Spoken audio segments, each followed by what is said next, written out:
Welcome back. ಈ corona ಬಂದಾಗ lockdown ಆದಾಗ ಸರ್ಕಾರ ಹೇಳಿತ್ತು ಬಡವರ ಹಿತ ಕಾಯ್ತೀವಿ ನಾವು, ಏನ್ ಸಮಸ್ಯೆ ಆಗಲ್ಲ, ಎಸ್ಪೆಷಲಿ ವಲಸಿಗ ಕೂಲಿ ಕಾರ್ಮಿಕರಿಗಂತೂ ಏನು ಸಮಸ್ಯೆ ಆಗಲ್ಲ, ಹಂಗ ನಾವು ನೋಡ್ಕೊಳ್ತೀವಿ ಅಂತ ಭರವಸೆ ಕೊಟ್ಟಿತ್ತು. ಹಾಗಾದ್ರೆ ವಾಸ್ತವದಲ್ಲಿ ಪರಿಸ್ಥಿತಿ ಹಂಗಿದ್ಯಾ? ಸರ್ಕಾರ ಹೇಳ್ದಂತಿಲ್ಲ. ನ್ಯೂಸ್ 18 ಕ್ಯಾಮೆರಾದಲ್ಲಿ ಎಲ್ಲವೂ ಕ್ಯಾಪ್ಚರ್ ಆಗಿದೆ. ಬಡವರ ಪರಿಸ್ಥಿತಿ, ಕಾರ್ಮಿಕರ ಪರಿಸ್ಥಿತಿ ನೋಡಿದ್ರೆ ನಿಜಕ್ಕೂ ಕಣ್ಣಲ್ಲಿ ನೀರು ಬರುತ್ತೆ. ಒಂದಿಷ್ಟು ಎಕ್ಸಾಂಪಲ್ಗಳು ಸಿಕ್ಕಿವೆ ನಮ್ಮ ಕಣ್ಮುಂದೆ. ಸೊ ಹೀಗೆ ಎಷ್ಟು ಜನ ದಿನನಿತ್ಯ ಕಾಲವನ್ನ ದೂಡ್ತಾ ಇದ್ದಾರೋ, ಪರಿತಪಿಸ್ತಾ ಇದ್ದಾರೋ ಗೊತ್ತಿಲ್ಲ. ನಮ್ಗೆ ಕರಡು ಚುರುಕನ್ನತ್ತೆ. ಸರ್ಕಾರದ ಕಣ್ಣಿಗೆ ಇದ್ಯಾವುದು ಕಾಣ್ತಾ ಇಲ್ವಾ? ಅಧಿಕಾರಿಗಳ ಕಣ್ಣಿಗೆ ಇದ್ಯಾವುದು ಕಾಣ್ತಾ ಇಲ್ಲ? ಊಟ ಬೇಕಾ, ದಿನಸಿ ಬೇಕಾ, ಫೋನ್ ಮಾಡಿ ಅಂತ ಸರ್ಕಾರದ ಕಡೆಯಿಂದ ಫೋನ್ ನಂಬರ್ಗಳನ್ನ ರಿಲೀಸ್ ಮಾಡ್ತಾ ಇದ್ದಾರೆ. ವಲಸೆ ಕಾರ್ಮಿಕರಿಗೆ ಎಲ್ಲ ವ್ಯವಸ್ಥೆ ಆಗಿದೆ ಅಂತ ಹೇಳ್ತಾರೆ. ಆದ್ರೆ ಕಾರ್ಮಿಕರ ಮಕ್ಕಳ ಪರಿಸ್ಥಿತಿ ಹೆಂಗಿದೆ ಅಂತ ಗೊತ್ತಾ? ಕಾರ್ಮಿಕರ ಕುಟುಂಬಗಳಿಗೆ ಸಿಗ್ತಾ ಇದೆಯಾ ಹಂಗಾದ್ರೆ ಆಹಾರ? ಕಾರ್ಮಿಕರ ಪುಟ್ಟ ಮಕ್ಕಳನ್ನ ಈಗ ಅವ್ರ ಹಸಿವಿದೆಯಲ್ಲ ಅದು ನೀಗ್ತಾ ಇದೆಯಾ? ದೊಡ್ಡವರೇನೋ ತಡ್ಕೊಂಡ್ಬಿಡ್ತಾರೆ, ಹಸಿವನ್ನ ಸ್ವಲ್ಪ ದಿನ ತಡ್ಕೋಬಹುದು, ಸ್ವಲ್ಪ ಗಂಟೆ ತಡ್ಕೋಬಹುದು, ಆ ಕೆಪಾಸಿಟಿ ಇರುತ್ತೆ. ಆದ್ರೆ ಪುಟ್ಟ ಮಕ್ಕಳ ಪರಿಸ್ಥಿತಿ ಹೆಂಗಿದೆ? ಅವ್ರಿಗೆ ಆಹಾರ ಸಿಗ್ತಾ ಇದೆಯಾ ತಿನ್ನಕ್ಕೆ? ಕಾರ್ಮಿಕರ ಕುಟುಂಬಗಳಿಗೆ ಸಿಗ್ತಾ ಇದೆಯಾ ಆಹಾರ?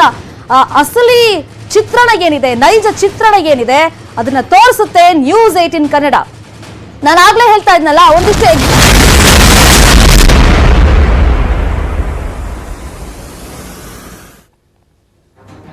ಒಂದಿಷ್ಟು ಎಕ್ಸಾಂಪಲ್ ಕಣ್ಮುಂದೆ ಸಿಕ್ಕಿದೆ. ಆದ್ರೆ ನಿಜಕ್ಕೂ ಪರಿಸ್ಥಿತಿ ಎಲ್ಲಿ ಯಾವ್ಯಾವ ತರ ಇದೆ ಅಂತ ದೇವರಿಗೆ ಗೊತ್ತು ಅಂತ ಅನ್ಸುತ್ತೆ. ಸರ್ಕಾರಕ್ಕೆ ಯಾಕೆ ಇದೆಲ್ಲ ಕಾಣ್ತಿಲ್ಲ? ನಮ್ಮ ಪ್ರಶ್ನೆ ನೇರವಾಗಿ ಸರ್ಕಾರಕ್ಕೆ. ಕೊರೋನಾ ಲಾಕ್ಡೌನ್ ಇಂದ ವಲಸೆ ಕಾರ್ಮಿಕರು ಸಂಕಷ್ಟದ ಪರಿಸ್ಥಿತಿಯಲ್ಲಿ ಕಾಲವನ್ನ ಕಳೀತಾ ಇದ್ದಾರೆ. ಕೂಲಿ ಇಲ್ಲ, ಈ ದುಡಿಯೋ ಕೈಗಳನ್ನ ಕಟ್ ಹಾಕ್ಬಿಟ್ಟಿದೆ. ಈ ವೈರಸ್ ಬಂದ್ಬಿಟ್ಟು, ಮಹಾಮಾರಿ ವೈರಸ್ ನಿಂದ, ಲಾಕ್ಡೌನ್ ಇಂದಾಗಿ ಎಲ್ಲವೂ ಅಲ್ಲೋಲ ಕಲ್ಲೋಲ ಆಗಿದೆ ಪರಿಸ್ಥಿತಿ. ದುಡಿಯೋ ಕೈಗಳಿವು. ದಿನ ಕೂಲಿ ಮಾಡಿ ದುಡಿತಾ ಇದ್ರು, ಹೊಟ್ಟೆಗೆ ಹಿಟ್ ಸಿಗ್ತಾ ಇತ್ತು. ತುತ್ತು ಅನ್ನಕ್ಕೋಸ್ಕರ ಬೇರೆ ಊರುಗಳಿಂದ ಮಹಾನಗರಕ್ಕೆ ಬಂದು ಜೀವನವನ್ನ ಕಂಡುಕೊಳ್ತಾ ಇದ್ದಾರೆ.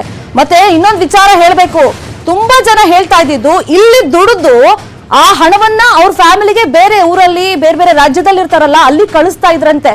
ಸೊ ಇಲ್ಲೂ ಕಷ್ಟ ಆಗ್ತಾ ಇದೆ. ಸೊ ಅಲ್ಲಿ ಅವ್ರ ಫ್ಯಾಮಿಲಿ ಮೆಂಬರ್ಸ್ಗೂ ಕಷ್ಟ ಆಗ್ತಾ ಇದೆ. ಈಗ ಒಬ್ಬೊಬ್ರೆ ಇದ್ರೆ ಹೆಂಗೋ ಮ್ಯಾನೇಜ್ ಮಾಡ್ಕೋಬಹುದು, ಆದ್ರೆ ಫ್ಯಾಮಿಲಿ ಕರ್ಕೊಂಡ್ ಬಂದಿದ್ದಾರೆ ಕೆಲವರು. ಈ ಪುಟ್ಟ ಮಕ್ಕಳನ್ನ ಪೋಷಿಸೋದೇ ಅವರಿಗೆ ದೊಡ್ಡ ಸವಾಲಾಗಿರೋದು.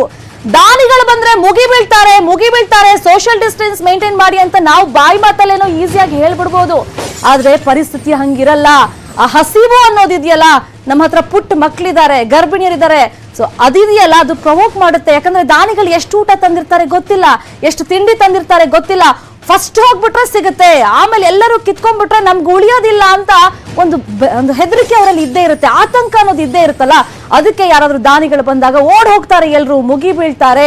ಬೆಂಗಳೂರಿನ ವಿದ್ಯಾರಣ್ಯಪುರದಲ್ಲಿ ಇದೇ ಪರಿಸ್ಥಿತಿ ಇರೋದು. ಯಾದಗಿರಿ, ಕಲಬುರಗಿಯ ಕಟ್ಟಡ ಕಾರ್ಮಿಕರು ಇಲ್ಲಿ ಇದ್ದಾರೆ, ವಾಪಸ್ ಹೋಗಕ್ ಆಗ್ತಾ ಇಲ್ಲ. ಸ್ಟಾರ್ಟಿಂಗ್ ಡೇಸ್ ಅಲ್ಲಿ ನೋಡ್ತಾ ಇದ್ವಿ 350 ಕಿಲೋಮೀಟರ್ ಎಲ್ಲ ಪಾಪ ನಡ್ಕೊಂಡು ಬಂದಿದ್ದಾರೆ. ಅದ್ರ ಮಕ್ಕಳಿದ್ರು, ಗರ್ಭಿಣಿಯರಿದ್ರು. ಸೊ ಇಂಥ ಪರಿಸ್ಥಿತಿಯಲ್ಲಿ ಸದ್ಯಕ್ಕೆ ಈ ವಲಸಿಗ ಕೂಲಿ ಕಾರ್ಮಿಕರು ಬದುಕ್ತಾ ಇರೋದು. ಸೊ ವಿದ್ಯಾರಣ್ಯಪುರದಲ್ಲಿ ಈ ಕೂಲಿ ಕಾರ್ಮಿಕರ ಪರಿಸ್ಥಿತಿ ಯಾವ ರೀತಿಯಾಗಿದೆ ಎಕ್ಸ್ಪ್ಲೈನ್ ಮಾಡಿದ್ದಾರೆ ನಮ್ಮ ರಿಪೋರ್ಟರ್ ಶರಣು ಹಂಪಿ.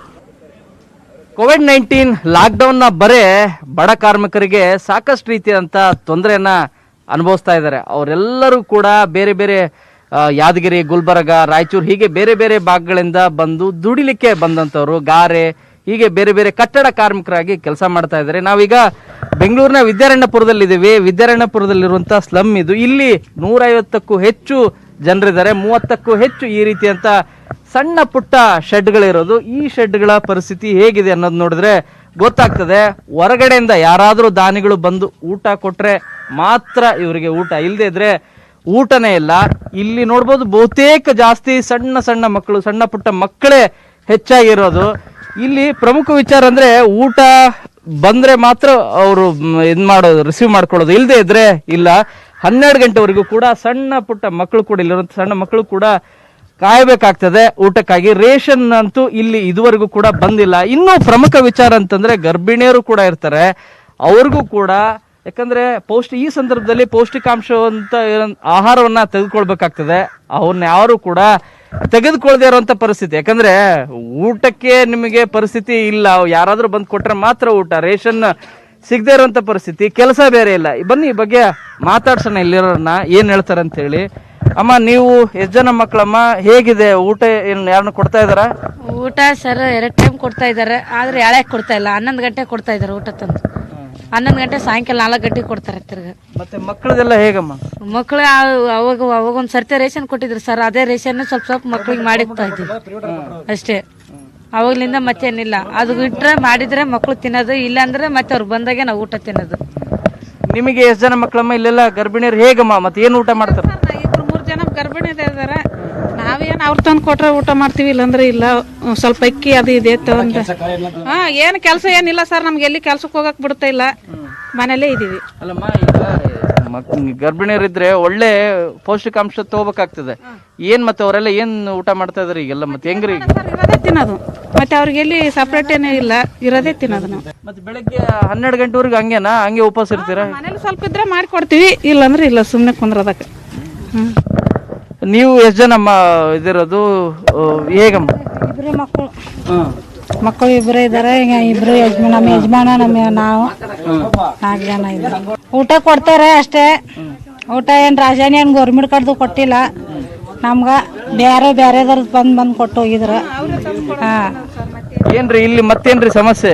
ಎಷ್ಟು ಜನ ಇದ್ರಿ ಇಲ್ಲೆಲ್ಲ? ಗರ್ಭಿಣಿಯರು ಇದಾರೆ, ಸಣ್ಣ ಸಣ್ಣ ಮಕ್ಳಿದಾರೆ, ಅವ್ರಿಗೆಲ್ಲ ಹೆಂಗ್ರಿ? ಅವ್ರಿಗೆ ಕೊಟ್ರ ಉಂಟು, ಇಲ್ಲಾಂದ್ರೆ ಇಲ್ಲ, ಮಾಡೋ ಕೆಲಸ ಇಲ್ಲ, ಕೈಯಲ್ಲಿ ದುಡ್ಡು ಕಾಸು ಇಲ್ಲ, ಏನ್ ಮಾಡ್ಬೇಕಂತ ಗೊತ್ತಾಯ್ತಲ್ಲ. ಪರಿಸ್ಥಿತಿ ಬಾರಿ ಕ್ರಿಟಿಕಲ್ ಪೊಸಿಷನ್ ಇದೆ.